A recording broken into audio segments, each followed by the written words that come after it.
Alright, so we're going to have a little chat about tool maintenance today. That's a pretty standard, in good shape rock hammer right there. But let me show you one that's not. This monstrosity. So this one is one of my older ones. You're going to go, Jake, how did you roll that thing like this? Well, I use this one as a chisel on a stick, which means I'll take my 4 or 5 pound sledge, hold this out, and just hit the top of it. But you can see there's not a point left on there. The real danger's these suckers. And my mentor, Pete Fountain, called me out on this last year because these things are a disaster waiting to happen. If one of those breaks off, and it'll come flying at you, put your eye out. So I finally broke down and found a nice cheap bench grinder. So we're going to do a little tool maintenance. Now, there's other reasons to do tool maintenance as well. And one of them is your chisels. Now, this one I did yesterday. This one also had really bad wear on the top, but I ground that down. But I went and put a nice dull point on that. You don't want it like razor sharp, because it's only going to end up leaving you with the chipped edges, the thinner you make the edge. But this thing was in pretty bad shape. But this is all to remind you guys it's time to do your tool maintenance before you go out to the quarries this year. I'm going to go through. I've got this old pointed one here. That thing, the tip is rolled over on it. And it also has a fair bit of rollover on the top. So, real quick, just to remind everybody, it's time to do some tool maintenance. I'll shoot a little video of me getting these cleaned up on the bench grinder. And I'm also, real quick right after this, a lot of us have the ones with these hand guards on them. The way you get these moved down, because you can see I've rolled this one as well, is you take a rubber mallet and just beat on it until it slides down, and then reverse the process by hitting it down here. I'll be honest with you, this is an Estwing. I'm a huge Estwing fanboy.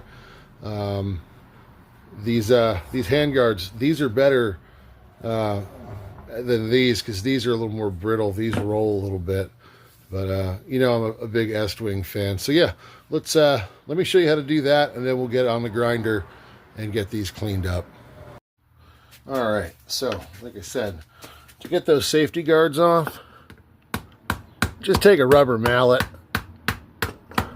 and gently, I guess not gently, pound it furiously until you get it lowered enough that you can safely work it on the grinder. And that ought to do. Yes, any old rubber mallet will do. Don't use a regular hammer. You will break that guard.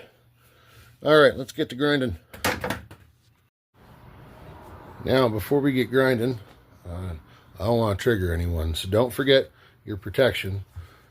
Use a nice face mask, eye protection. Now, I'm going to tell you gloves, but be real careful using gloves on things like a grinder. You'll notice I don't. That's because I have a real fear of the glove getting caught and pulling my hand in. But if you use a real tight-fitting glove, make sure it's something that'll tear away. You'd hate to get a finger stuck in one of these. Also, ear protection, very important. Sorry if my voice is a little off. I'm still recovering from the flu. So, all right, let's get to grinding.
All right, so now we're all cleaned up and ready for the quarry.